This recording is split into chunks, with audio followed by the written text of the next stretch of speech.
In a game where number 1 is the only number that counts, these men are the best.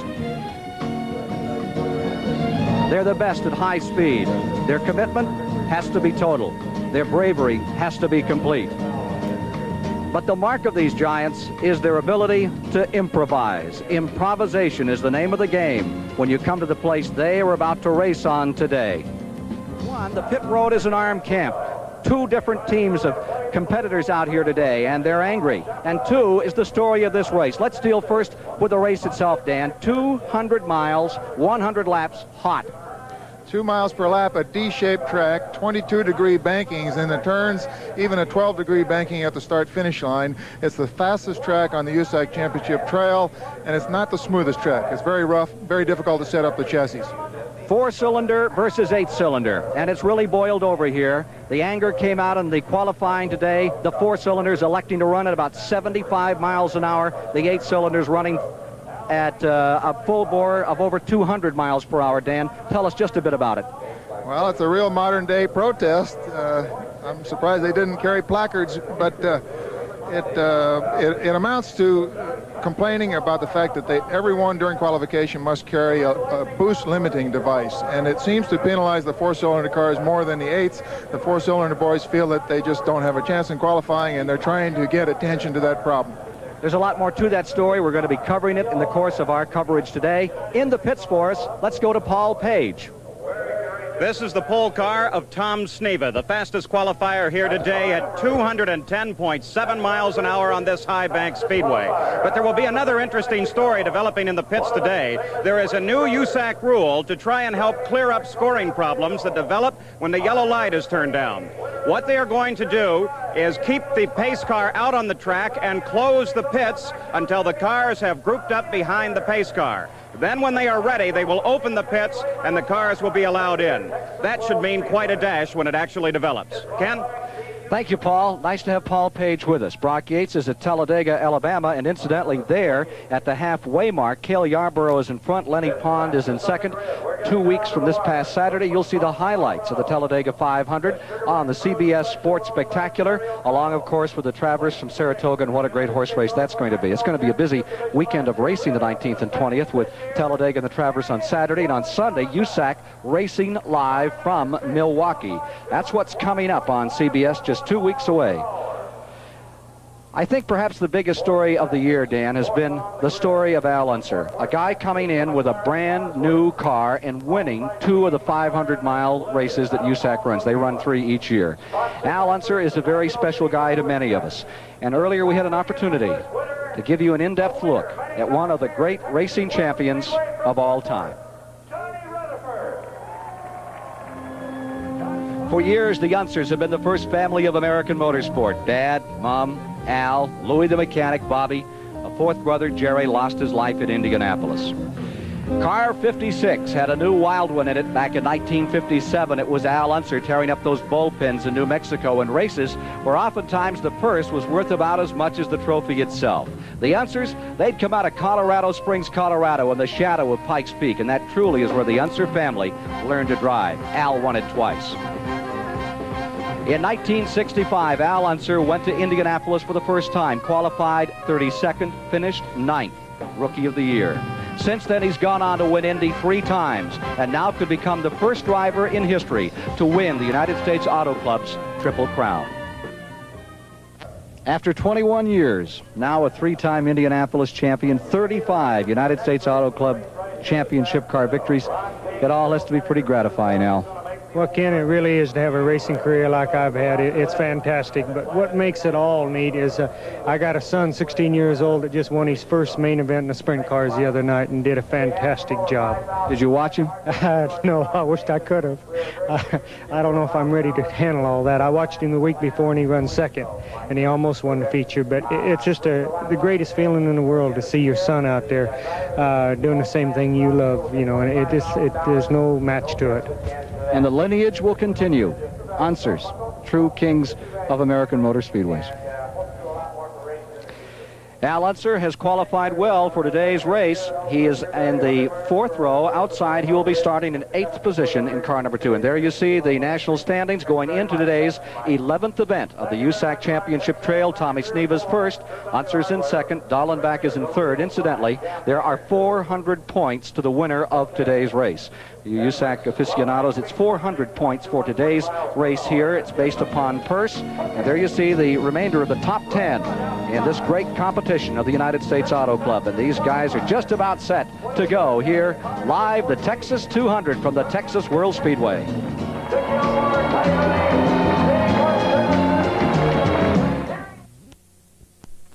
Graded right now, 22 cars strong for the start of the race. We've just had a mini Indy race which had 8 cars together at the finish.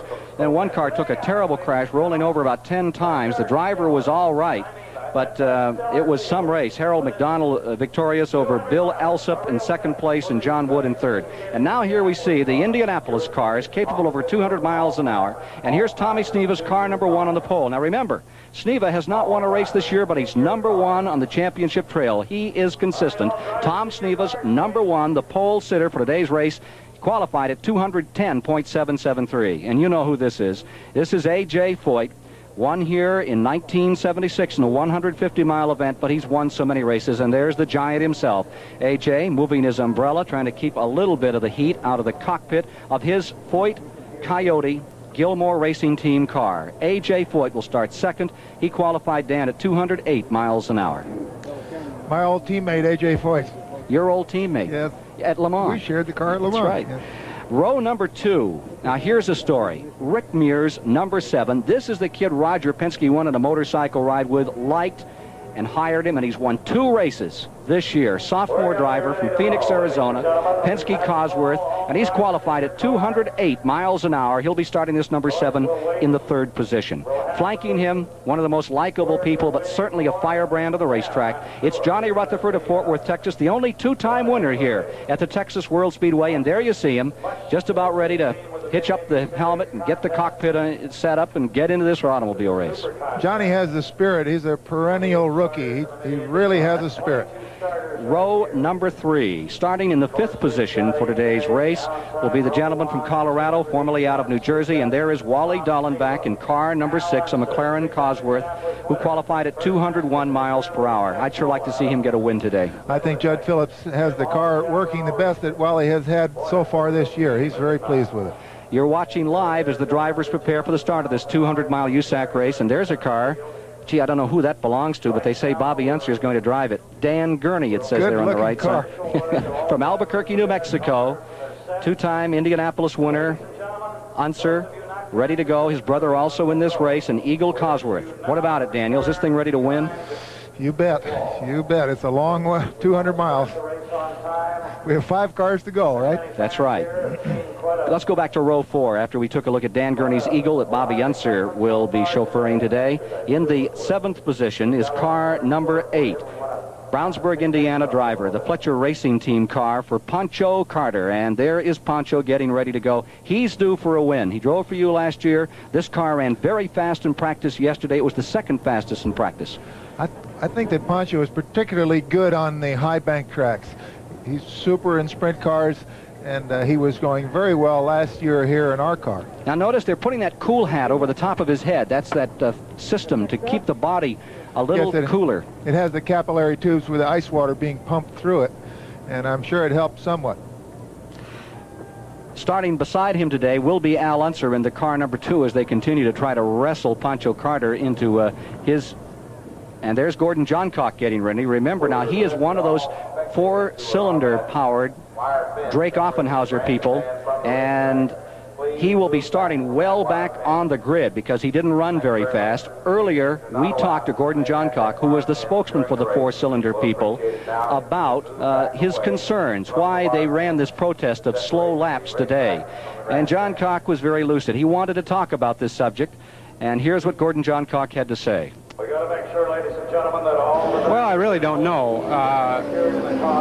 We have no chance whatsoever of qualifying against the V8s. I think, in fact, here at Texas, I don't think the four-cylinder cars are even going to qualify tomorrow. I think we're just going to draw for positions. There's no use to going out there and taking a chance of blowing the engine or losing it, trying to run hard, you know. There's no use of it because we have no chance of whatsoever of qualifying up front. So I think the four-cylinder guys are just going to get together and kind of start according to the speeds that we've been running in practice. So, in other words, you're willing to give up the front of the field for this race? Well, that's definitely true. You know, I mean, I can go out and qualify maybe half of the V8s, maybe. That's all. But what's the use? This is a wide racetrack. You have lots of passing room here, so that's the way. I think that's the way we're going to do it. We're just not going to qualify. There's no use of going out and wasting our time and maybe an engine or something. Gordon Johncock, he will be starting in the 15th position. He will be in row number 8 for today's race. Johncock will be starting 15th on the grid. And there you see some of the other cars now preparing. Let's go to Paul Page in the pits. Here is this controversy as represented by two individuals. Pat Patrick, you own Gordon Johncock's car. It is you people that have the complaint here today. What is it? Well, Paul, we don't really have a complaint here. We have a complaint in general. Our sponsor, North American Van Lines, is unhappy the way the rule restrictions are structured and have asked us to take a definite position in an effort to change the fuel rule so that the four-cylinder cars be more competitive. On the other hand, Jim Hall owns Al Unser's car. It is an 8-cylinder car. It has won the last 3 500-mile races. How do you respond to their complaint, Jim? Well, of course, we feel like the rules are written for the year and that we all came in knowing what the rules were. And we feel like we've got a commitment to our sponsors and to the public to run the best race we can under the regulations. And we all need to know what the regulations are, and I think it's been a fair attempt to make fair regulations. Now, this is a protest that these people are unhappy, and we do have a forum for that, and I'm not sure that public protest is a way to settle it. I'd rather see it handled through the channels of the club. And that seems to be one of the things that the drivers are saying. They don't want the race fan to suffer. Back to you, Ken. Well, that story is going to continue to boil and bubble for some time because all of the four-cylinders ran very, very slow. Their speeds were like 93, 87 miles per hour today, and it's only, they say, phase 1 of their protest. We'll look at that more through today and on our upcoming coverage from Milwaukee. We'll be back in just a moment with a live Texas 200. Driver not in the field today, and a very popular driver here is the command to give the engines a fire is Danny Ungaius. One of the great patrons in the sport. Here's the command of fire engines. Ungaius blew an engine in practice yesterday just before qualifying. Start your engine. Erupted another engine, and Danny Ungaius, who won here earlier this year, will not get a chance to go. But now those engines begin to come to full song.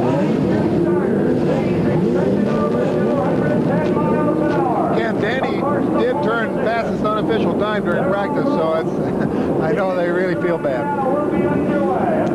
Terrible break. Danny didn't want to talk about it. He said perhaps after the race today he would chat with us, but he was very upset. He wanted to get out here and go, and they've lost 2. How much do those engines cost? Well, a real severe blow-up, such as our car suffered in Atlanta, will cost close to $30,000 to repair. It's an awful lot for an engine. Here's the field rolling out. And that's part of this controversy, too, isn't it? The cost of these engines and trying to make them live. Yes, we're only seeing the tip of the iceberg, so to speak, with this controversy. There's plenty of food for controversy in racing. Now the field rolling down pit road. 22 cars have qualified, and we'll take a look at the remainder of the starting lineup here in a moment. The field breaks down today. There are 9 V8s in the field and 13 of the Ford Cosworths lining up. The Ford Cosworths in front on the pole, Sneva at 210 miles an hour. And the leaders of the protest are back at 106 miles an hour, Jim McElreath. Vern Schuppan at 105 with one of the four-cylinder Drake cars. Mike Mosley in row 8 with Gordon Johncock beside him. They came in about 97 miles an hour. We know how fast those cars can run. So there you see the row of Johnny Parsons. And here's row 7, the Vern Schuppan, the Australian driver, and Mike Mosley. I'd like to see Mike get a good day here. Here is row 8, Gordon Johncock. What a surprise to see him back that far. And Larry Cannon, his machine starting beside him. Then comes Bagley, the new driver who won the Mini Indy Series last year, and Spike Gehlhausen, Rookie of the Year a couple of years back, and Cliff Hucul from Canada, and Steve Krisiloff, who is the other half of the Pat Patrick team with Gordon Johncock. There's row 11, Joe Saldana, great dirt track driver, and Sheldon Kinser. In fact, 2 excellent dirt drivers who have a great future on the back of the field. Larry Dixon not here today, one of our favorites for many, many years, since way back when he came east. Saw him run on the half miles back there. He is not here, and he's had a pretty good season to date. Ken, part of this controversy is a result of a safety consideration. They tried to slow down qualifying speeds. As you know, the track record is held by Mario Andretti with a four-cylinder Eagle from 1973, 214 miles per hour, and they just didn't want to go that fast, and that's been part of the problem that they're trying to overcome, and there isn't a very equitable way to do it where it doesn't hurt someone. One of the things that I have a feeling about here is that there's been so many years when the V8s are on the bottom side. I can remember when A.J. Foyt in 73, it was up at Indianapolis, 33rd and on the bubble, and it was a whole lot of work done there, and they finally not only gained equity, but they seem to have a bit of an edge right now, and that's what's upset the four-cylinders.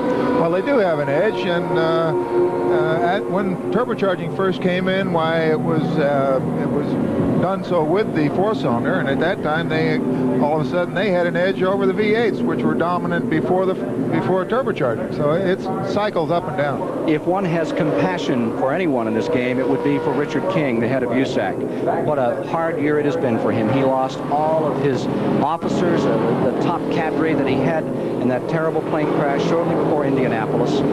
He's a very smooth guy, and he seems to be able to handle these things. He's so gentle, but he is firm, and it'll be interesting to see how this comes to a head with Richard King. There's a meeting, August 18th of the committee that will respond to this issue. I feel it would be wrong to blame USAC. I know that they're sincerely trying to do the best they can for racing, but the solution to the problem is not readily apparent. That's the big problem. Well, here's the field getting set for a start. Again, it is a 2-mile track. Let's get off the controversy and onto the track now.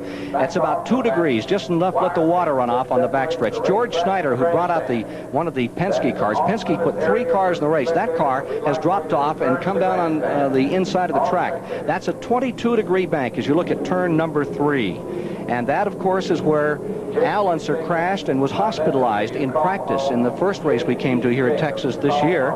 It's also where Rutherford punctured a tire and took that hellacious spin and crash up into the wall in turn 4. And it's a very quick part of the track. Now, the main straightaway is D-shaped. It's kind of curved. It's 12-degree bank, and you can get a tremendous amount of speed, and it would indicate to us that the fastest part of the track would be going into turn number 1. It's a little bit of bank to help you.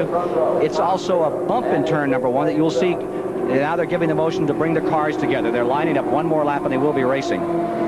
That bump, you will see them getting a little loose down here in turn number 1 from time to time. That front row again, that's Tom Sneva on the point, A.J. Foyt flanking him. In row 2, it's Rick Mears and Johnny Rutherford. And then back there in row 3 on the inside, you see Wally Dallenbach and Bobby Unser. And then in row 4, Pancho Carter and Al Unser. Row 5 has been George Schneider, Dick Simon. As Schneider drops down, this will bring the other cars in that row just up. They don't do a crisscross here. They just bring them up.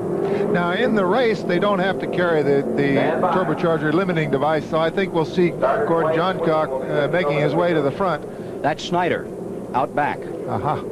Bad break for George Schneider. Texan, good racer. Remember, A.J. Foyt brought him along.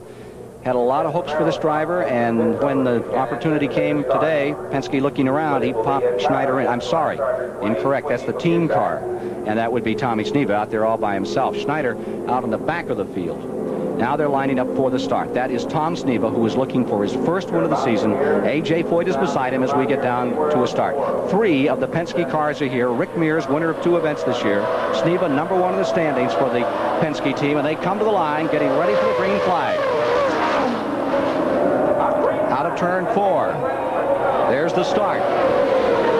Sneva presses, but coming to the lead is A.J. Foyt. Mears coming up from the inside and around his teammate. The field in turn 2. Foyt is your leader. Mears is in second. It should be Rutherford third, right? Be Johnny Rutherford in third. Looks like Tom really didn't get a very good start. Tom Sneva is in fourth. First 4 cars about 2 seconds apart, completing the first of 100 laps. Dallenbach running in fifth. Talk about speed. It's a good 200 miles an hour plus as they complete lap number 1, and A.J. Foyt is in front. A.J. wanted to say nothing about this controversy. That's Cliff Hucul pitting, the Canadian driver. Hucul pitting at the end of lap number 1. Field is in the backstretch. Those Cosworths sound like a sheet ripping when they go by. You can tell the difference between the 8th and the 4th. Now that's not a Ford Cosworth that A.J. Foyt has. That's an engine he has developed himself, and it's running magnificently here today. Johncock is making his way to the front, or he's gaining a great deal. Johncock had started in 15th position. A.J. Foyt is just leaving the field. He has opened up almost a 2.5, 3-second advantage as they go down the back straightaway. Gordy is 7th. Gordon Johncock from 15th into 7th position. Here's your leader, A.J. Foyt at turn 3. The Foyt Coyote just skimming down through there. Ground effects of that car just holding it right down on the track. Battle is for second place.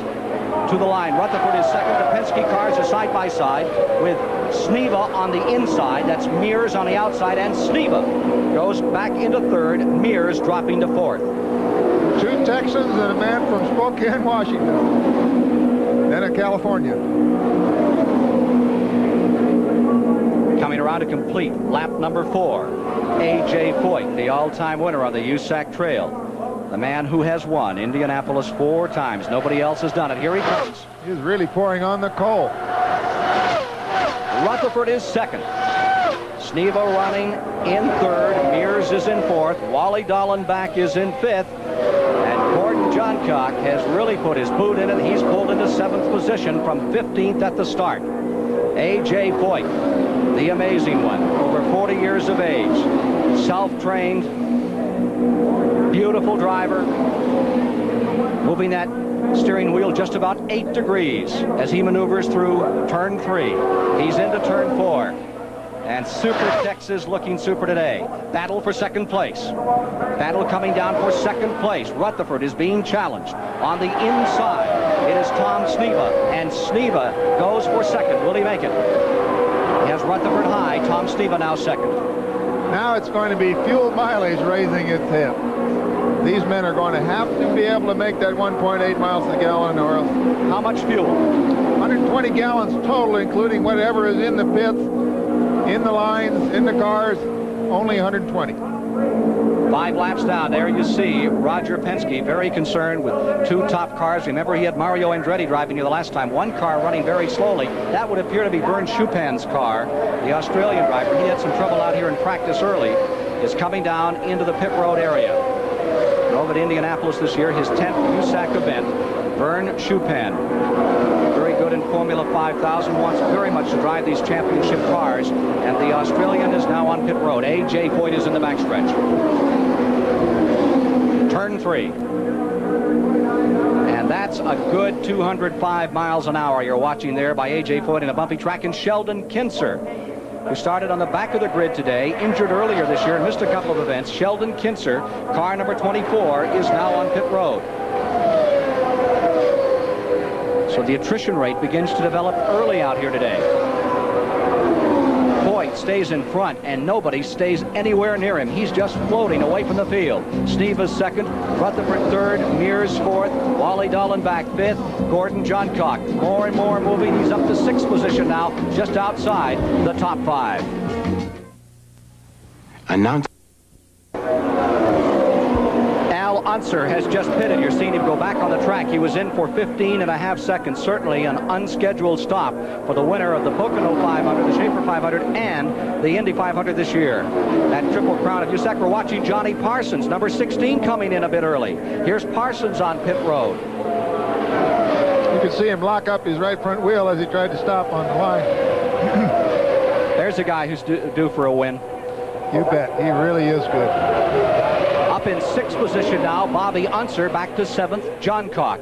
Bobby Unser in the Dan Gurney car is running in 6th, and you were seeing some of the fabrication being taken off car number 16, the automobile number 16 of Johnny Parsons. And the troubles on number 2 continue. Whatever is plaguing Al Unser's effort today continues. Here he is in the Jim Hall car. Remember, he's going for the Triple Crown this year. He'll pull it off after having won at Pocono and at Indy if he wins the California 500. They changed the wheels the first time, and they're trying to adjust the handling characteristics, but it doesn't look as though they've been able to accomplish what they're after. Oh. More tire changes. What an empty feeling. Something's out of sync there. They keep working to try to get the thing back in balance. That's all they can do. And this track will really look at this and the lap traffic up here. If we watch Unser come back on, the leaders coming down, and they're trapped on Dick Simon and the Tom Bagley car. A.J. Foyt trying to snarl his way through there. And Tommy Sneva, as A.J. had to come way out of it. Trapped in lap cars, he had a lead of 4 or 5 seconds. Sneva's gone around him. Tom Sneva has moved around and pulled away. Do you think something's happened to Foyt? It certainly looked. Tommy just left him. They came up on lap cars in turn 3. Foyt did not go through. Sneva closed as they came to turn 1. Here he is, working his way up into the lead. He's lapping Joe Saldano. Why do we see such sudden changes out here sometimes, Dan? Well, I can only guess, Ken. I think possibly A.J. realizes that the fuel mileage is very difficult, and he needs an excuse to back down or a tactical move. Well, right now, here's Unser again, running around on the bottom side of the track. Al Unser in that Lola Ford Cosworth, back on pit road still another time. Let's go to Paul. Jim Hall, you're having problems with your machine. What's the problem? It's got some kind of a handling problem. Al can't determine exactly what it is. It's back in the pits again. Apparently it's got some kind of a tire problem or a suspension problem that's giving him trouble. He can't identify it, so we're going to try changing all the rubber, and we'll have another good look at it and see if we can get it running right. Good luck. I hope you get it back in. Thank you. Jim Hall of Midland, Texas, one of the greats in American motorsport. They're relegated to a test session now.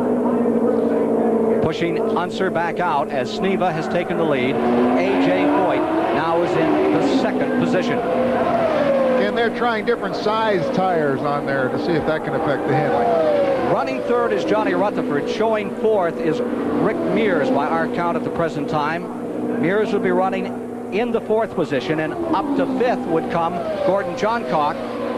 Wally Dallenbach in 6th, and Bobby Unser is back in 7th.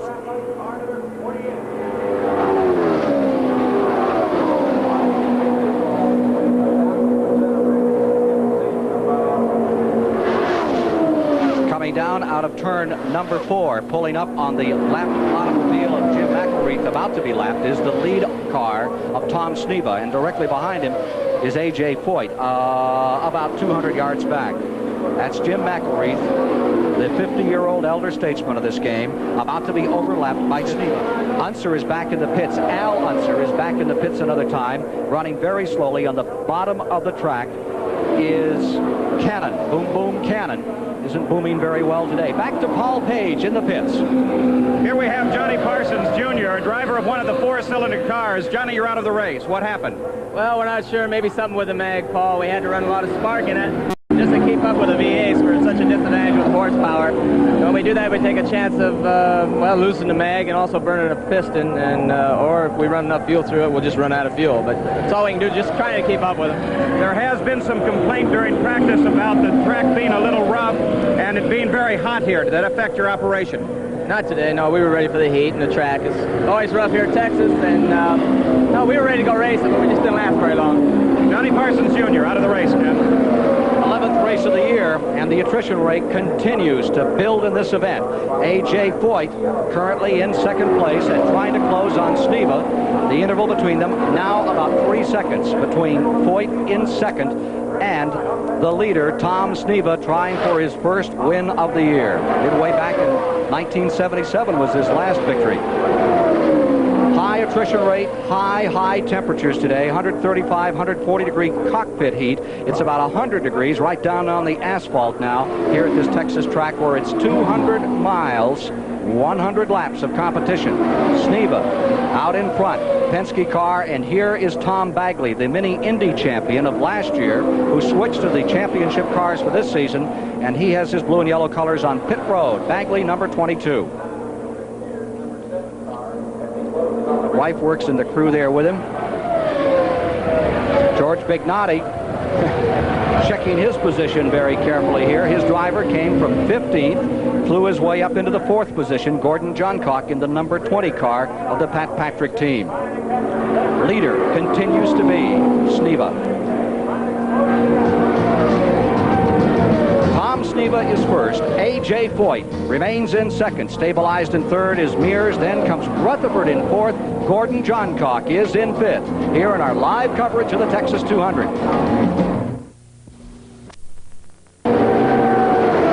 On the 22nd lap, the 44th mile, A.J. Foyt pitted for 11 seconds. He's just come back on the track. Before he pitted, the car directly behind him, Rick Mears, had been closing on him. Foyt came in quickly, went back on the track. Paul Page trying to find out that story right now. Meanwhile, Sneva leads, but closing is his teammate, Rick Mears, and it's the first time here on CBS that we have seen Mears running against Sneva. The last time here it was against Andretti, and it could be a confrontation between the Penske cars to decide this race today.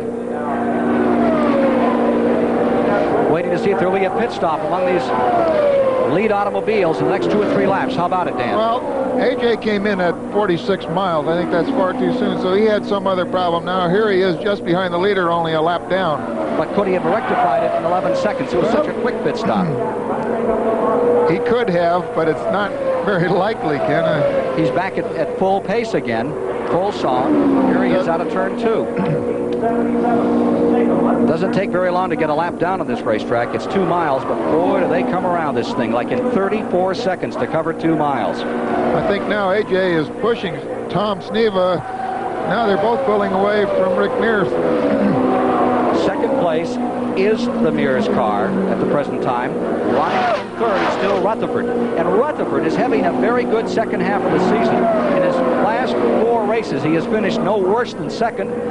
3 second places, 1 first. So the McLaren problems earlier this year seem to be clearing up. Yes, that's a very tough combination, and they're certainly in this race as it unfolds. I'm sure they'll be there. We're showing in the 4th position, car number 20. And the driver there is Gordon Johncock, who started back in 15th. Now there's the leader going below the line to move up a spot. Here is Pancho Carter. Carter had been running in 5th, is now in the pits. Pancho Carter was 5th in the pits. Frenetic pit stop there. Something amiss with car number 8. They finished the fueling and are pushing him back out. Apparently not anything amiss the way he came out. Leader continues to be Sneva. When they look at the back of the car like that on a pit road, what are they looking for? Just checking to make sure all the wiring, all the electrical stuff is okay? They try and observe all the tires, see if there's any cuts or something of that sort. Wally Dallenbach is pitting his automobile. Looking for anything that might be loose. Dallenbach had been in 6th position, car number 6. Change of tires on that machine. What does this heat do to these cars as far as the fuel goes? Well, they have to use enough fuel to help cool the engine. That's one thing that methanol will do. But it's very difficult to get mileage at the speeds that Tom Sneva is traveling at. 28 laps, 56 miles have been completed in a 100-lap race. No sign of caution thus far. But the attrition has been heavy. The attrition has really been heavy out here today. A lot of the leading contenders have fallen by the wayside in the early going.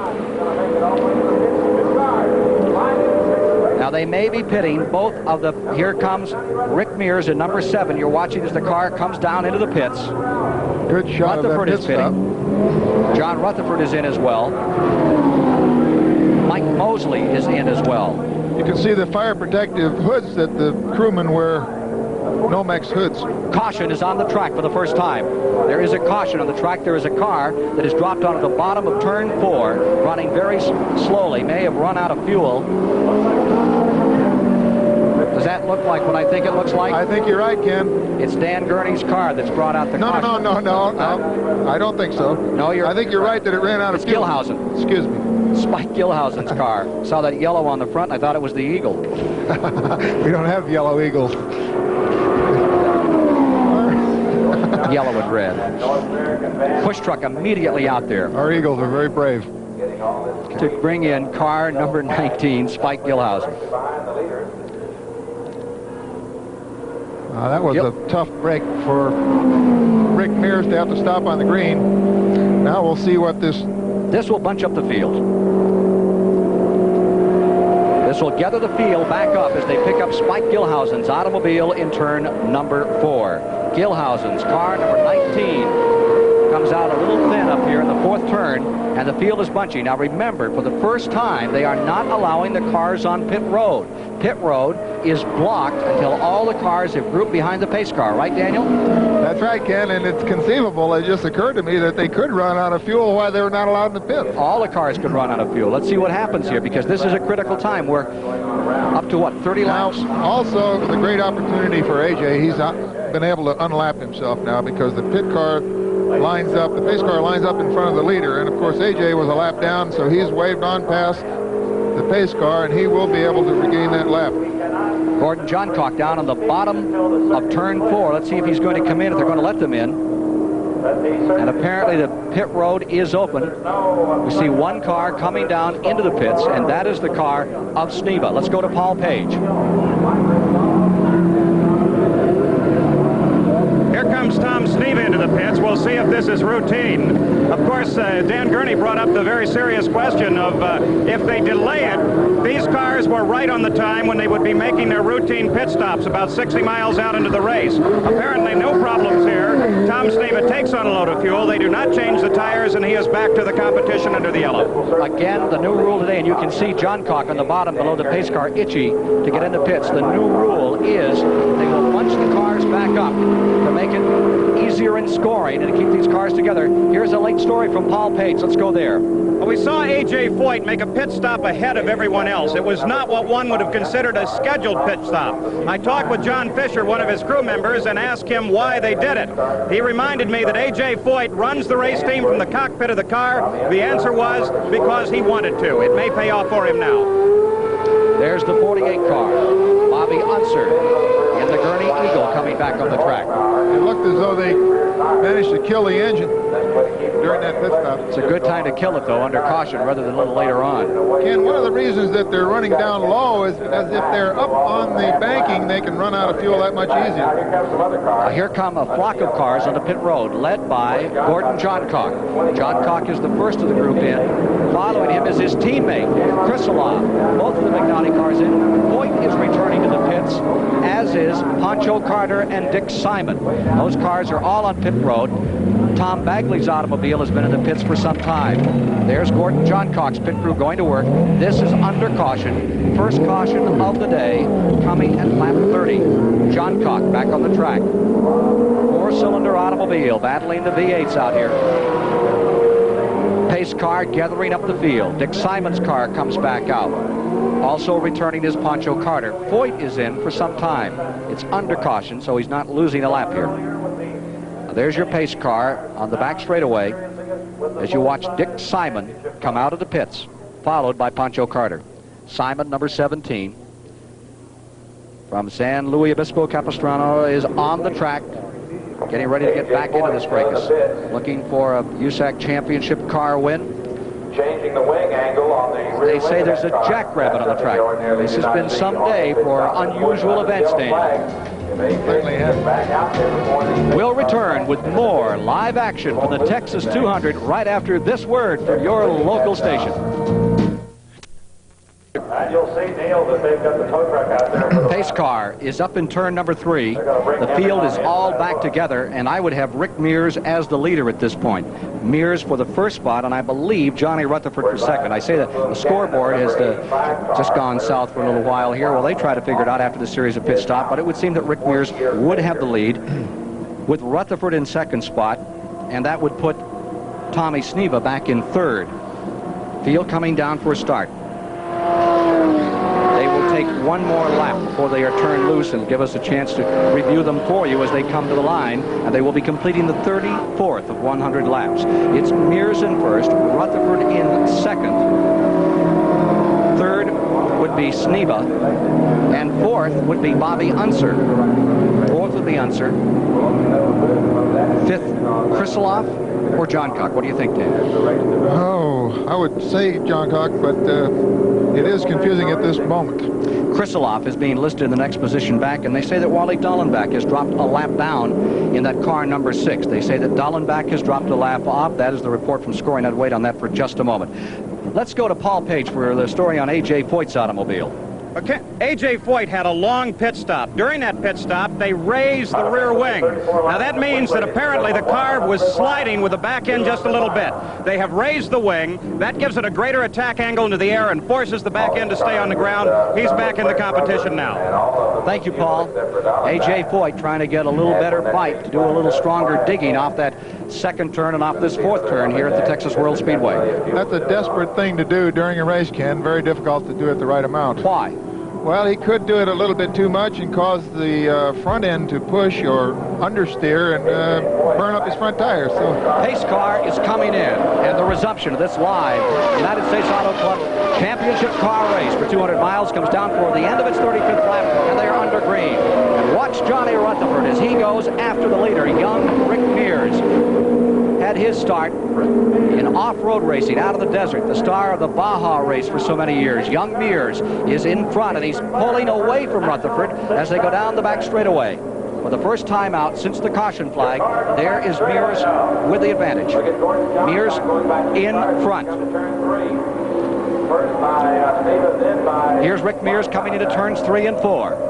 Coming around to complete the 36 of 100 laps. It will be Mears with the advantage. Johnny Rutherford running in the second position. Earlier, we asked Rick Mears how much of this racing is luck. Well, I don't know. It's I feel like it's a big part of it. If you don't have any luck, you usually don't even get to the end of it. And I feel like that's the biggest part, is getting to the end, and that's what I work on first, is to try to get to the end of the race, and then everything else comes secondary. He's working out in front right now. His younger brother, Roger Mears, is here today. I should say elder brother by a year.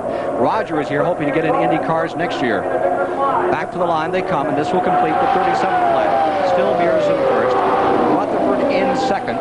Tom Sneva, correction, Gordon Johncock now in third. Johncock's number 20 is in third, then Sneva in fourth, then in fifth, Bobby Unser, followed by Krisiloff in sixth, and running in the 7th position, A.J. Foyt. There's Johnny Rutherford. Second place car, the McLaren, Tyler Alexander, the crew chief, one of the best, Dan. yes, and he's not losing any ground to Rick. That's going to be a real race. Out of turn 4. Fast part of the track, and Sneva may be pitting again as they come down to turn 4.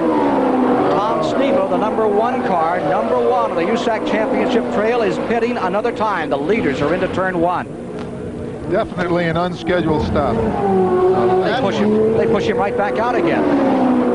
Either they were not ready or they were able to fix something in a big hurry. The leader continues to be young Rick Mears. He's come out and won 2 races this year. Unheard of. The 3rd place car, Gordon Johncock, is closing on Johnny Rutherford. Remember, he's come from 15th position. Rutherford in the main straightaway being challenged by Gordon Johncock for 2nd place at turn 1. All 3 cars high to miss that bump, and there's Johncock to the inside. Gordon Johncock in the Patrick Racing Team blue and white car goes into 2nd place. Johnny Rutherford drops to 3rd. Gordon Johncock is in 2nd. Remember that dramatic, great battle that Johncock perpetrated with Mario Andretti out here? It was one of the greatest things I'd ever seen in those kind of cars. He just went side by side, lap after lap against Mario Andretti, here he is scooting around. Johnny Rutherford taking over, second place Johncock, and closing on the leader, Mears. Into turn 1. He's making his point about the four-cylinder engine. Oh, that looks a little low to me. Well, that car can hang in low. It did in the last race, too. Just gets down there and works so well. Back straightaway, that's a second place car. Closing. Moving up. Into turn 3. Still, Mears with a Penske car in front.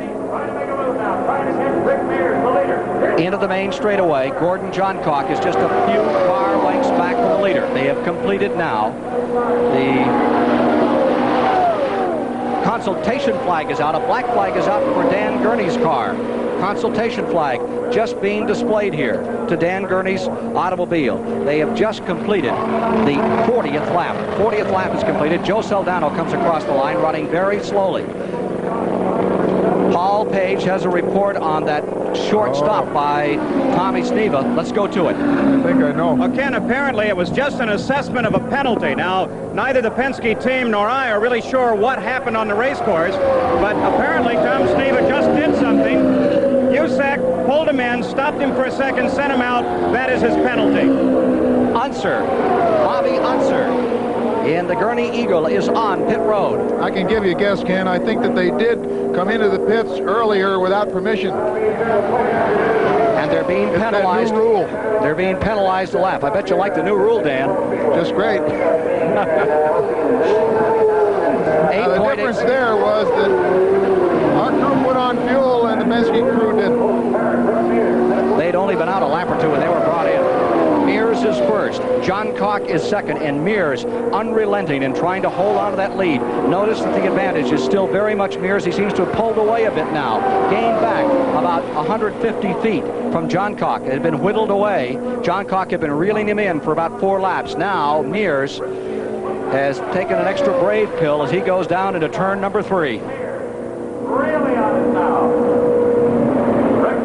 That is right where Unser, right there. Unser backed in the wall and demolished one of the Jim Hall cars in practice for the last Texas 200 earlier this year.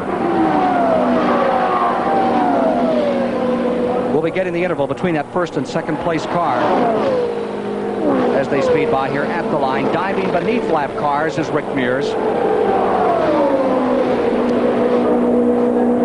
We're showing 43 laps now complete. Leader is still Mears. Johncock is in second. Rutherford is in third. Krisiloff is in fourth, while the fifth position is now A.J. Foyt. Foyt is up to fifth. So Danya's still moving slowly down the back straightaway. 1,400 pounds of car, 34, 35 inches off the ground at its highest point and flying in these straightaways well in excess of 200 miles an hour. And the track is very, very rough, very bumpy.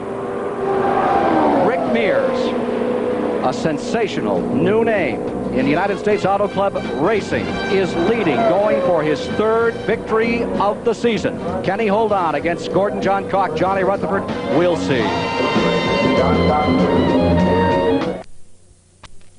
Watching Gordon Johncock creep down to the inside and try to make a pass on the leader, Rick Mears, in this 200-mile United States Auto Club Championship car race. Backstretch, Mears in front.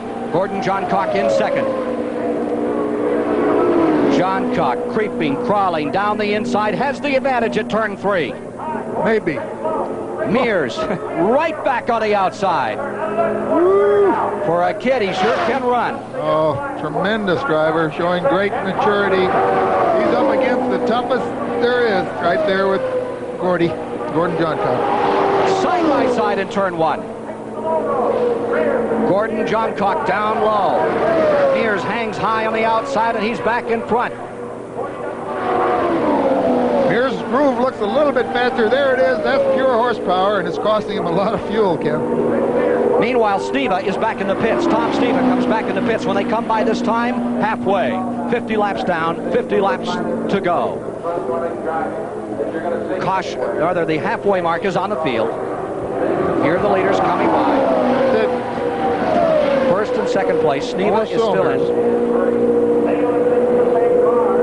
Sneva is still in, and something is really amiss on that automobile.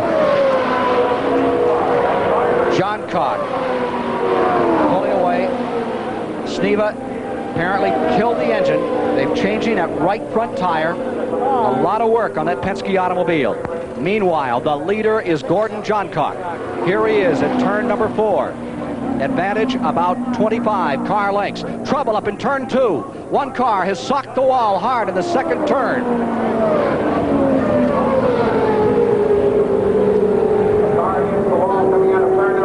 It is Pancho Carter, car number 8, in the wall in the second turn, unhitching the belts. The 5-point belt system snaps off one yank, and we are under caution for the second time. Pancho Carter's car coming out of that second turn, crunching. We could see pieces of rubber flying off the car. A little difficult to run across the track at this moment. He's pulling his radio communication system off also. Pancho Carter been running back in the 7th and 8th positions of recent in this car number 8 of the Fletcher Racing Team. It's in the wall. It is the second caution of the day, and it comes in the 51st lap, lap number 51. They are now taking parts off car number 71. That was the car that Schneider started to get Sneva back in the race to try to hold on to first place in the national standings. There you see Roger Penske working with the crew down there as they're grafting some parts off number 71 for Tom Sneva's car number 1, the defending national champion. There's Pancho limping a little bit. Still limping from the Phoenix. Fine. Yeah, I think he was having a little bit of difficulty getting out of the car. He may have hit pretty hard, and his former injury doesn't make him terribly agile, but he's quite all right.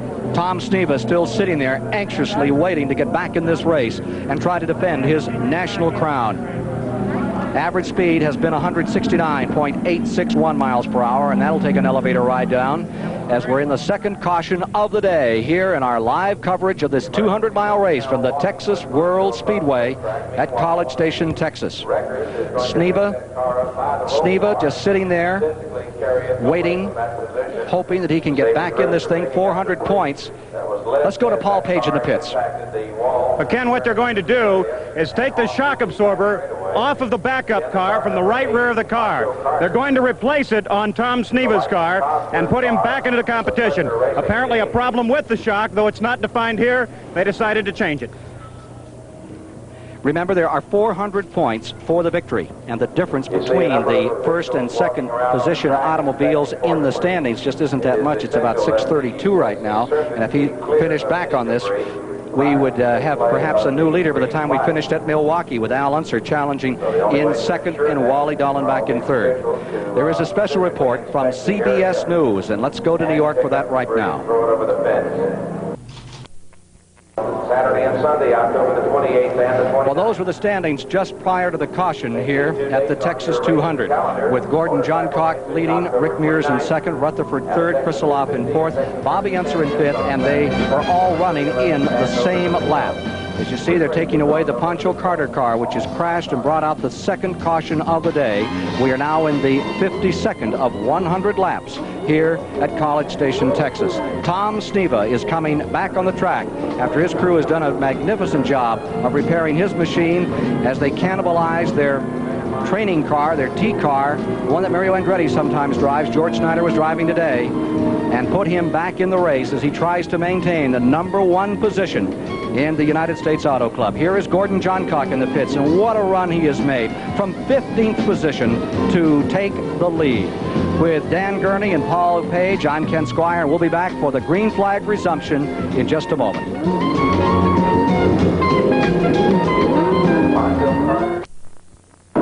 At College Station, Texas, in this United States Auto Club Championship car race, we are working the 55th of 100 laps. We're under caution for the second time today, and John Rutherford has appropriated first place, with the second position now belonging to A.J. Foyt, while in third is Rick Mears. Running fourth on the field would be Steve Krisiloff. In fifth is Gordon Johncock, and running in sixth is Bobby Unser. Those are the front six, and we're still a lap or two away from getting a restart on this event, I think. At least here's John Johncock coming onto pit road. Gordon Johncock coming in under caution. We're also checking Tom Sneva has come back on the track as to how many laps he has lost.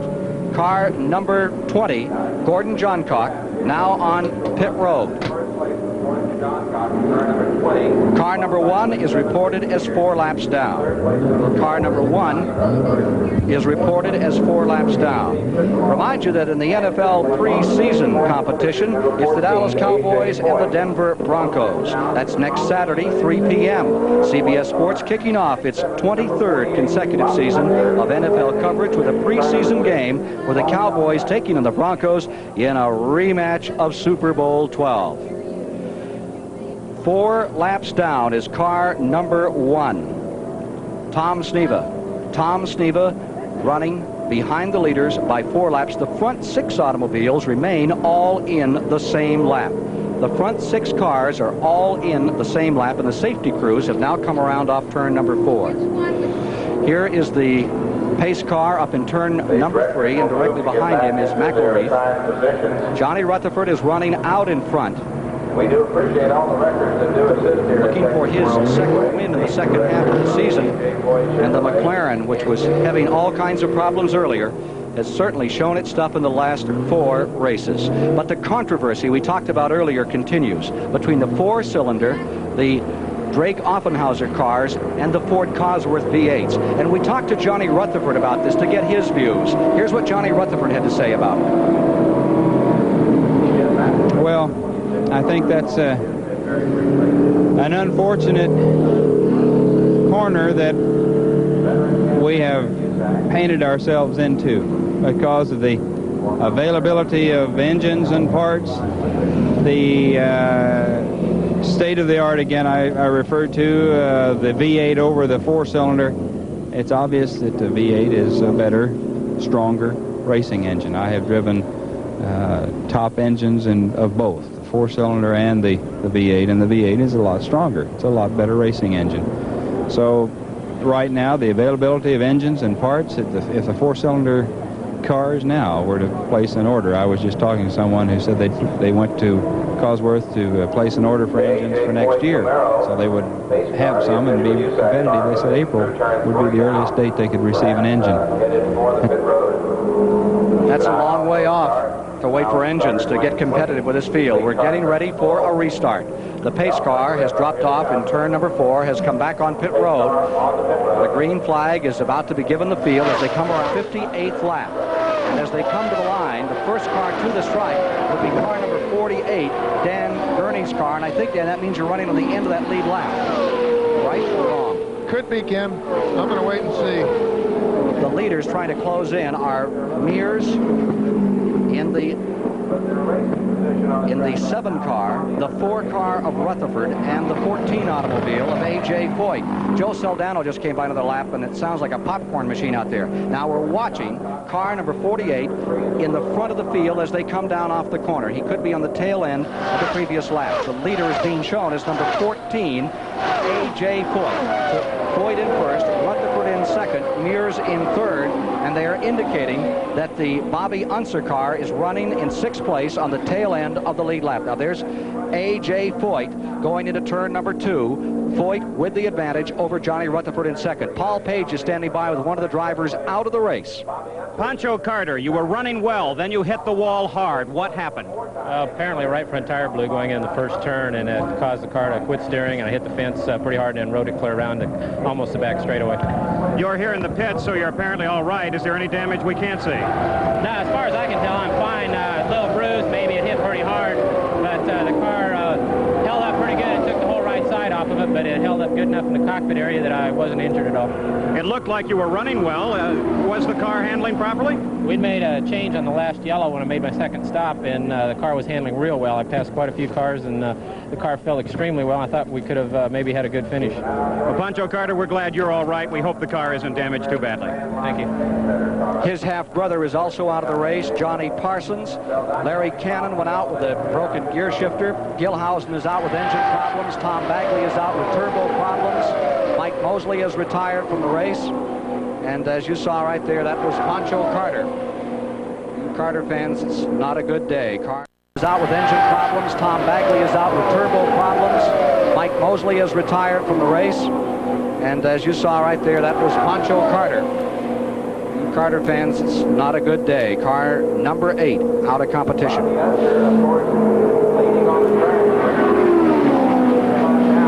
In the back straightaway, Rick Mears, number 7, making his move as they go into turn number 3. Rutherford has dropped back. John Rutherford falling away a position here as they come up into turn 4, and they come around to complete the 62nd lap.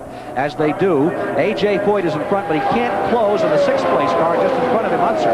Second is Mears. Running right behind Mears is Tom Sneva's car. That second of the Penske PC automobiles is actually 4 laps down, but they've made the repairs and it's running well, and he's trying to gain back some time and stay up in the point standings in the National Fracas. There goes Tom right back by Rick. Tom Sneva just passing Rick Mears, who was the 2nd place driver, but Sneva, who just passed him, is running 4 laps down. A.J. Foyt coming into turn number 4. McElreath comes by running very slowly, about 70 miles an hour across the start-finish line as we complete the 63rd lap. And Foyt cannot close in the leader. Tom Sneva is about to take a lap back. Going into turn number 1, Sneva with a Penske car closing on the Foyt Coyote. He is 4 laps down. At turn 2, he is now 3 laps down. Sneva really turns it up, cranks it in. Here's A.J. Foyt running side by side with him. Super Tech struts his stuff into turn 3. A.J. cranked up some also.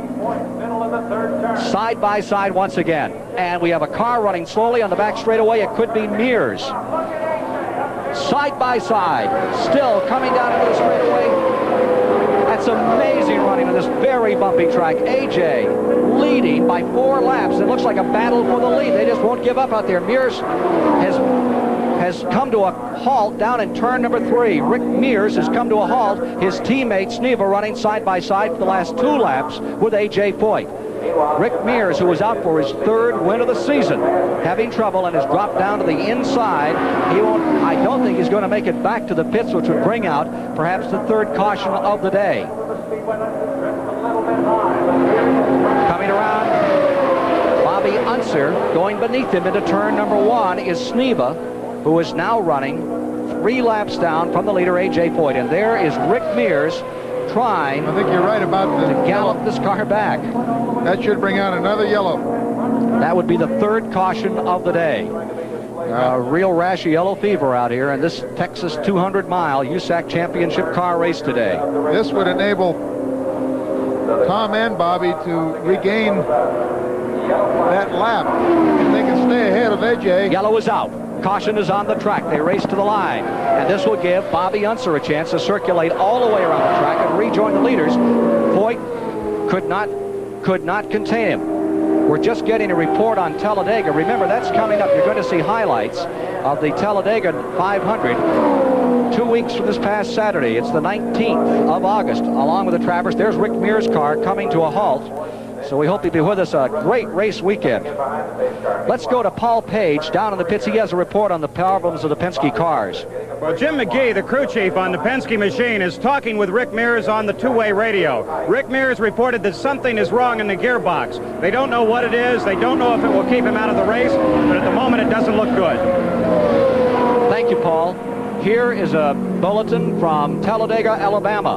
Lenny Pond in the Rainier Oldsmobile has just won his 1st Grand National race. Lenny Pond of Ettrick, Virginia has scored his 1st victory, and you'll see that upcoming on CBS 2 weeks this past Saturday, along with the Travers. Here are the standings. Here in the Texas 200. A.J. Foyt is in front. Johncock now shot 67 laps completed here in this 100-lap event at College Station, Texas. With Dan Gurney and Paul Page, I'm Ken Squire. There are 8 cars remaining on the track, 9 cars at the present time with 1 on pit road. A.J. Foyt is commanding, and there is the Rick Mears' car back into the garage area, and Rick climbing out of the machine. Rick Mears getting out in car number 7. Boy, he's given it a good shot this year. 2 wins, and he's only driven a limited schedule this year. His contract was to drive the races in which Mario Andretti would not appear. Mario, of course, moving toward that Austrian and then the Dutch Grand Prix and the and the Italian Grand Prix could wrap it all up. He could pull it all together here and give the United States its first World Formula One championship since Phil Hill did it back in your day, kid. Cut it out. How are you going to feel if Mario Andretti pulls it off, Daniel? Well, I feel he certainly deserves it. He's a great champion, and I'm all for him. Great racer. Looks like we're going to green. Getting set for resumption of this event with A.J. Foyt out in front. Boy, it'd be something if he can win here in Texas. They love him down here. I think everybody in the motorsports world likes this guy. You can't beat him for determination, and you talk about true grit. You could give John Wayne lessons. Don't ever count him out. Coming down the line, he's dropping onto the pit road. There's going to be another lap, and A.J. is going to give up that first place. Paul Page standing by down there. We'll try to get a report from him as A.J. is back in another time. Dick Simon is also pitting car number 17. Field is completing the 69th lap. That's something over at Talladega, with Lenny Pond winning the first race of his career on a track where dark horses win. That's the 10th different winner. And again, David Hobbs and Brock Yates and yours truly will bring you the action from there in highlight form.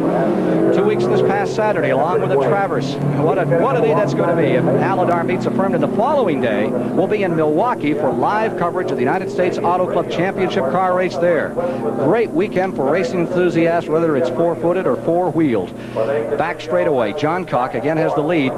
Cannon is out, Gehlhausen is out, Bagley is away, Mike Mosley is out, Carter, Mears, George Snyder, Saldana running very slowly. McElreath in the back of the field has had to slow down and just barely creep around out here, a condition he doesn't like to be in. Field back up in turn number 3. Pace car is pulling away, and we should have a start this time. When they come down by to complete the 70th lap, they should be under green.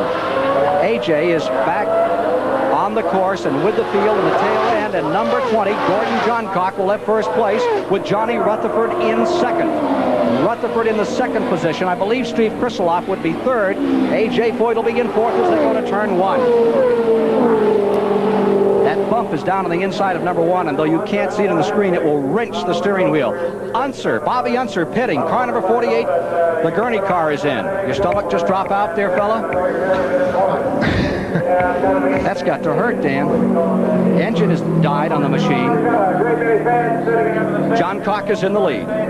Here's Gordon Johncock in front. 71st lap, about to be committed to the record book by this sensational driver out of the Hastings, Michigan area. Those modifieds up at Oswego, New York, now out of Arizona. Tough, gritty little driver who has been the spokesman in this 4-cylinder versus V8 battle for the 4-cylinder people. Johncock in the back straightaway. Gordy has already won 2 races so far this year. There's Unser taking off the helmet, and for this day it will not be a victory. It's been some time since Bobby Unser has tasted victory, and of course many of us hoping it will come to him very, very soon. The Eagle not flying today for Bobby Unser. A.J. Foyt screaming around Wally Dallenbach as he drops to the bottom of the track, and Dallenbach wants to run with him into turn number 1. A.J. wants another shot at those leaders.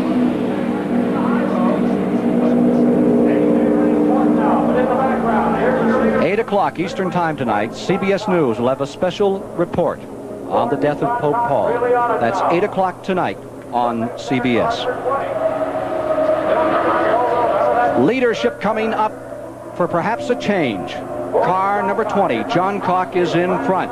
The change will not be a major one. It will be Sneva trying to get a lap back and move up to be only 2 laps down from the leader. And it looks like he may be able to pull it off. Rutherford is second. Krisiloff is third. A.J. is running fourth. Wally Dallenbach is in fifth. We'll return with more live action from the Texas 200 right after. Gordon Johncock with 2 victories this season will not win number 3. He's in the pits, walking away from the race car. Gordon Johncock retiring late in the race. 75 laps completed, just 25 laps to go, and A.J. Foyt has retaken the lead. A.J. has retaken the lead. Rutherford is in second, and Tom Sneva is again pitting car number 1. They were making up time, making up laps, then it's all gone away. Paul Page has a report on what happened to Bobby Unser. Well, Dan, or Bobby Unser, I think Dan Gurney is upstairs, would like to know what happened. Well, something broke inside the transmission, and it just just got stuck in second gear and wouldn't come out, but that's what caused us to drop out. But USAC just came up with a new rule that you've got to have a board out there that says pit or you can't come in under the yellow. And it's the most stupid, ridiculous thing I've ever seen in my life. I run out of fuel, make my own penalty from that, and then they sent me down another lap because I ran out of fuel. And I think it's so ridiculous. I think we're sitting there running, you know, $150,000 cars and acting like a bunch of babies. I'm just thoroughly disgusted with it. Is there anything that you as a driver think you can do about it? No, there's nothing I can do as a driver. It's just make some of these rules haphazard. Their intentions are good. They just don't give any thought to it. Bobby Unser not very happy with his finish today. His finish is with a broken car. The happiest he's been all weekend was about his nephew's victory in a sprint car. He was more excited than Al Unser about Al Unser Jr. winning the other night. He was just exuberant about it. But he's not happy, as you can see right there. He's pretty unhappy, Daniel. Ken, I'm sure that a new rule is even difficult to keep it in mind, much less agree with it. Here's A.J. Foyt running in first place. Johnny Rutherford is in second. Steve Krisiloff is in third position with 21 laps remaining in the event. Those are the front three. Back the field comes into turn number 4 and down to the line. A.J. Foyt has the advantage. Putting a watch on to see what the variance is. It's about 3. They're putting a time on the leader now. It's about 3.5 seconds between first and second place as A.J. Foyt tries to pull away from the field here and score a victory in this United States Auto Club Champ Car race. And I'd guess at about 3 seconds. This hasn't been one of A.J.'s all-time best seasons, but he's still well up in the hunt in the national standings.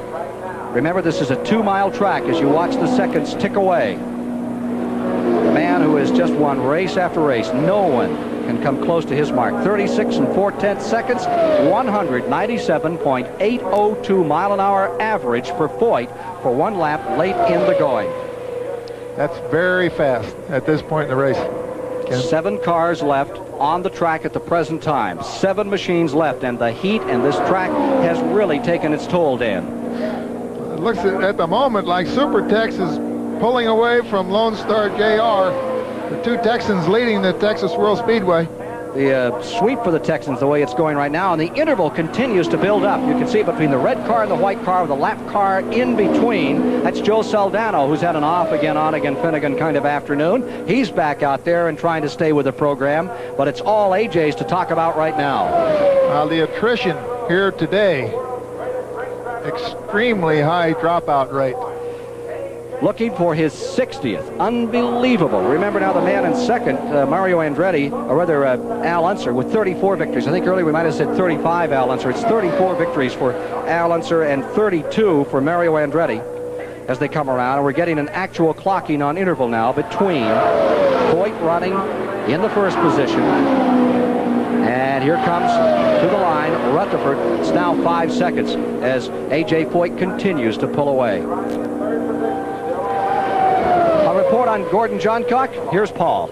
Gordon Johncock, for having what was considered by many an antiquated engine, you looked like you had a good chance at the lead. What happened to it? Well, we were just having to run so hard, Paul, to stay up with the Cosworths, you know, and Foyt, that, you know, we come in a couple of times and screwed the boost into it. And we were running such a high boost it just tore the engine apart trying to keep up with them. If you were running that high a boost, could you have finished the race? Well, I really don't know, because I don't know. I didn't ask him how much fuel I had left, you know, so I don't know if we could have finished or not. What do you think will happen now? You were one of the prime proponents of this qualifying effort, the fact that you qualified slow. What is going to happen now? What's the future? Well, I really don't know, Paul. I just hope they do something about it, you know, and make it equal for everybody. We're not asking to have an advantage like the 8s had for the last 2 years, you know. I haven't sat on the pole for 2 years now. And I can, for instance, this racetrack right here, I can run flat out around this racetrack, and they can run it down in the corner and lift with the Cosworth, and they still can run 8 or 10 mile an hour faster than I can, and it's not fair, you know. They're just driving the offie out of business and all the little guys because they don't have a chance to race it. Will we see you with an 8-cylinder next year? Well, yes, we will. We actually have 12 8-cylinders ordered, 6 Cosworths and 6 offies. So, you know, we have 8 cylinders ordered, but can everybody get them? You know, if everybody could could go to the shelf and buy a V8 so they could be competitive, it would be different. But there's only 12 or 13 teams now that has the Cosworth, and you know, part of them are out of parts. There's 2 of them that are not here now because they don't have parts, so it's just not fair. Gordon Johncock out of this race. And we're watching Johnny Rutherford make a late stop in the race, Dan. I'd say he'd be able to go all the way. I wonder if AJ can. Krisiloff in the pits, his final pit stop. Steve Krisiloff in car number 40, running in 3rd position. And he is doing so well this year. A lot of people question Pat Patrick's decision to go with Krisiloff. He was 100% right on this kid. He's consistent, he's been driving well, never gets in over his head, gets the job done. A.J. Foyt still is in front. There are now 85 laps complete, 15 to go. Will Foyt go the distance, or will the gas run out? That's the question. I say gas, I should say fuel. Here we are at a turn number 1 with A.J. Foyt in first. And now Krisiloff taking second. Johnny Rutherford back to second, they say. Steve Krisiloff in third in this Texas 200. A.J. Foyt is in a lap by himself. The other cars all pitting. In the second position is Rutherford. Moving to third has been Dallenbach. In fourth is Krisiloff. That's the standings. In fifth at the present time is number 1, Sneva. There are 10 laps remaining in the race to Paul Page in the pits. Ken, I just want to show you that despite all of the serious talk at the racetrack today, they still have a good sense of humor. This is Linda Johncock, Gordon Johncock's wife. You will notice a black armband. They are wearing that black armband for the Drake engine that they say is now gone forever. They still can laugh about it. It may look like a black armband to you, but it sure looked like a garter to me, Paul. Here's A.J. Foyt running high on the track in that second position. At the present time, a lap down. Foyt in a lap by himself is reported the Johnny Rutherford car. Rutherford reported now in second spot. Do you think with 69 the lap on which A.J. Foyt last came in and fuel that he can go the distance? I don't, Ken, but don't underestimate Supertech. NFL preseason action is on CBS. Dallas Cowboys versus Denver Broncos. It's next Saturday, 3 p.m. as CBS Sport kicks off its 23rd consecutive season of NFL coverage with a preseason game. The Cowboys taking on the Broncos. It's going to be a dandy. Foyt in turn number 1. And the pressure's really on, and the crowd senses it. The public address telling them that it was lap 69. Can he go the distance? Or will this thing begin to sputter and spit and perhaps give Johnny Rutherford his second win of the season? Rutherford is in second. Remember, he is a lap down. Foyt in a lap unto himself, and now 92 laps are complete. Early in the race, he stopped on after 23 laps, and in this case, he would have to go 31. That would be a big improvement. Remember, here is Simon being passed. Remember, as we mentioned earlier in the broadcast, the reason you're not seeing Ungaius, he's blown 2 engines. One yesterday, one this morning, ran out of engines. So Danny Ungaius, who won here at Texas earlier this year, did not come out to make the grid. Rutherford trying to get back in this race. Sneva there in the car number 1, still making up laps, holding on to that number 1 spot in the standings. Foyt looking for the win. And although he's won the national title more than anyone else in USAC histories, it's not the title, it's those races, race after race. The only important race to A.J. Foyt is the next one. Here he is coming back into the main straightaway. There's Johnny Rutherford running in second spot. Going third is Wally Dallenbach. Dallenbach's due for a win sometime soon. Laps running down. There are 94 complete. They are working in the 95th lap. A.J. working very light on fuel. What happens to a car as that fuel load lightens up? How does it handle, Dan? Well, normally they get a little more jittery. They're more comfortable to drive with a full load of fuel. I don't know how they work running on fumes, and I'm pretty sure AJ will be running on fumes pretty soon. Well, here he is coming down. This will be the completion of lap 95. 95 complete for A.J. Foyt. Johnny Rutherford right there. Still shown as a lap apart. A.J. up there by himself with 5 laps to go, and the crowd begins to gather around the victory circle here at the Texas World Speedway. Next on our schedule, we'll be bringing you live coverage from Milwaukee. Coming up in August, 2 to 4, Sunday, August 20th, Eastern Time, CBS Sports Special. coverage of the United States Auto Club race at Milwaukee, the Grand Old Track on the USAC schedule. The day before, highlights from Talladega and the Travers from Saratoga. That's a great weekend for those of you who like to see him run. A.J. Foyt is the leader. Dan? It looks as though Johnny Rutherford is running A.J. down, probably trying to make him use as much fuel as possible. He certainly can't make up a lap at this stage of the game unless something really different occurs. On this 2-mile track, back into the 22-degree banking of turn number 3. Well in excess of 200 miles an hour. Then the G-forces take over and slow you down a little there. A.J. Foyt. When he comes around, there will be 3 laps remaining for this man who has done it all. So many times it has been said, it's so true. He's won reunion, raced at Le Mans, one of the stock cars, and when it comes to championship cars, just a name unto himself. Foyt built it himself, drives it himself, crews it himself. He gives the instructions in the pit stops from right there in the cockpit. High-speed office. Looks like that wing adjustment didn't do any harm also.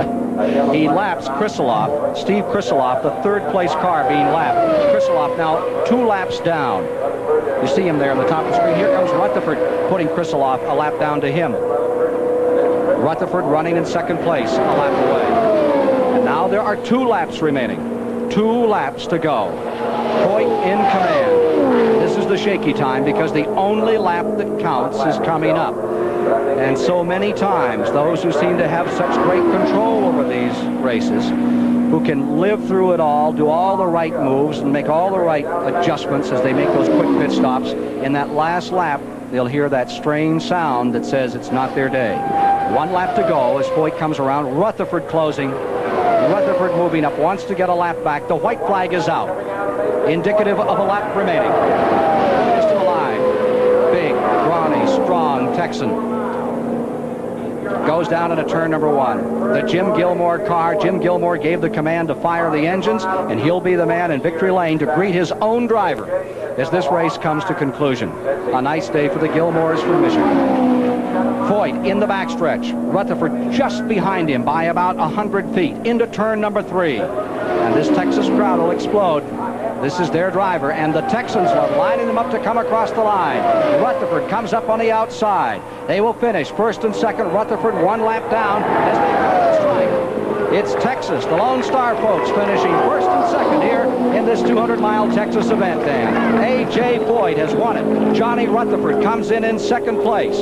Finishing in 3rd will be Steve Krisiloff, and 4th will be Wally Dallenbach, with the 5th position going to Tom Sneva as the checkered flag is unfurled on another spectacular United States Auto Club event. This one's had a little bit of everything, and in 2 weeks we're going to see them go at it again on the Grand Old Track, Milwaukee, Wisconsin, here on CBS.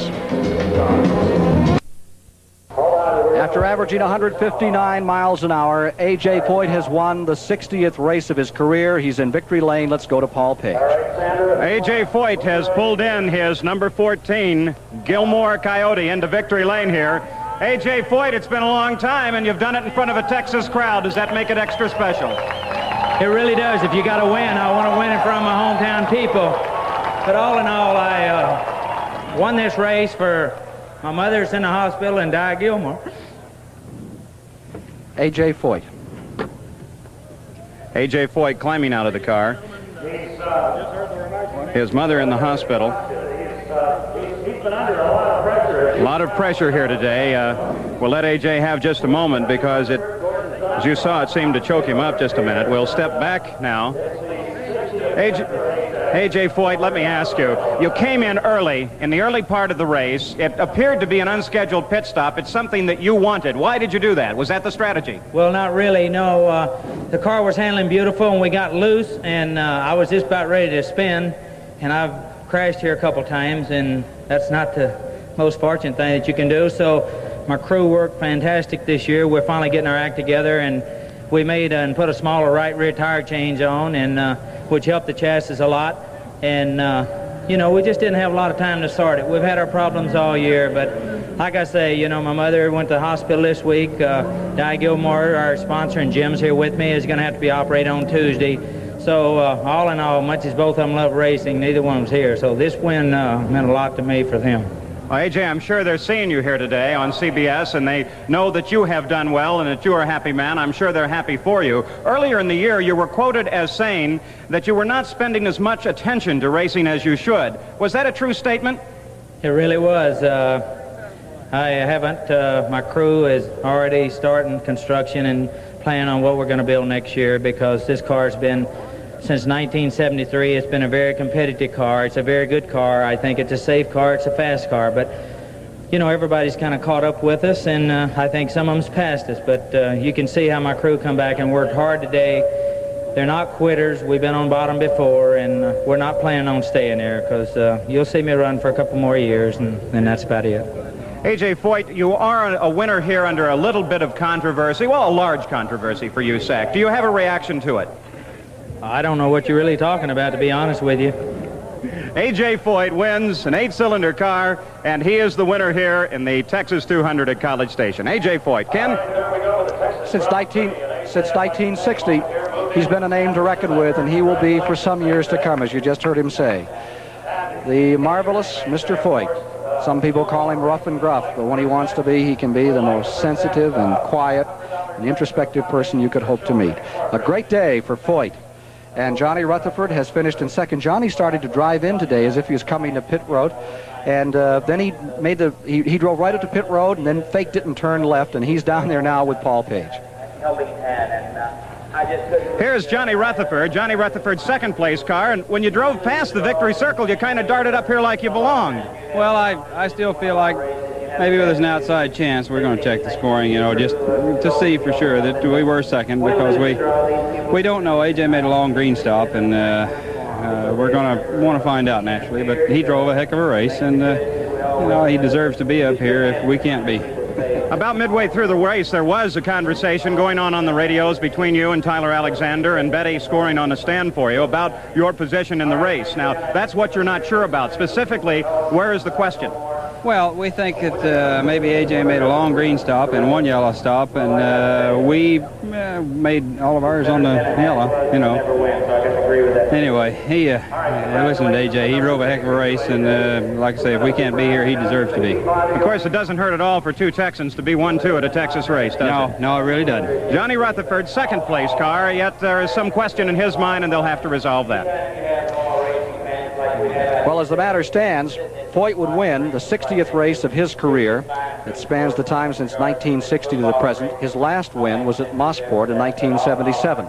Finishing in second place today, as we look at the USAC schedule, is Johnny Rutherford. Coming up is Milwaukee, and CBS will bring it to you complete. Following that is the California 500 at Ontario, California, and that event could give Al Unser the first Triple Crown in the history of the game. He's already won Pocono, and he's already won Indy. Then comes Trenton, and then it's on to England, where they'll be making 2 appearances for the first time over in the mother country, and then Phoenix, Arizona will wrap up the season, and you'll be seeing one of those English races as well as the Phoenix finale on CBS. A final look at the standings in today's United States Auto Club Championship event from the Texas World Speedway after this. But anyway.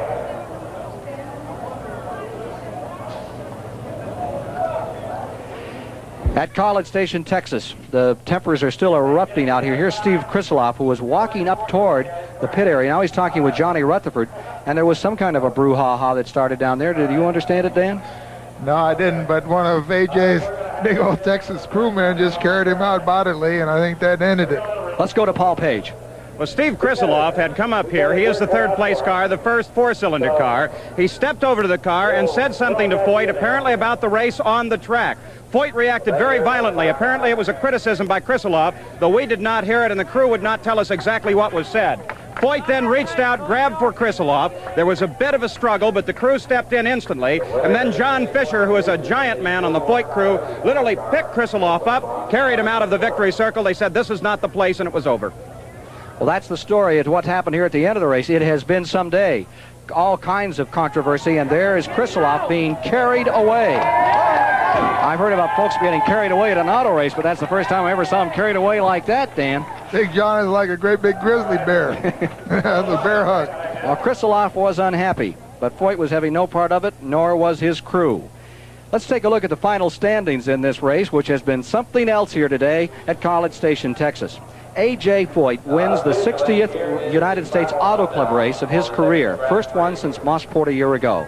Finishing in second was Rutherford. Finishing in third was the gentleman you just saw over the shoulder of one of the Foyt pit crew, Steve Krisiloff. Finishing in fourth was Wally Dallenbach, while in fifth was Tom Sneva. Sixth was Dick Simon. Finishing seventh was Gordon Johncock. Eighth credit to Bobby Unser. Then ninth came Rick Mears. And 10th came to Joe Saldano, who sputtered around lap after lap, but finally was able to stay up long enough to finish in the 10th position. Foyt was victorious. His average speed nowhere near the record of 1 hour and 5 minutes that goes to Bettenhausen years ago. At an average of 159 miles per hour today, the race was won by Foyt in the time of 1 hour, 15 minutes, 26 and 95 100ths of a second. The standings again: Foyt first, Rutherford second, and Krisiloff finishing in third in the closeout of this 200-mile race from College Station, Texas.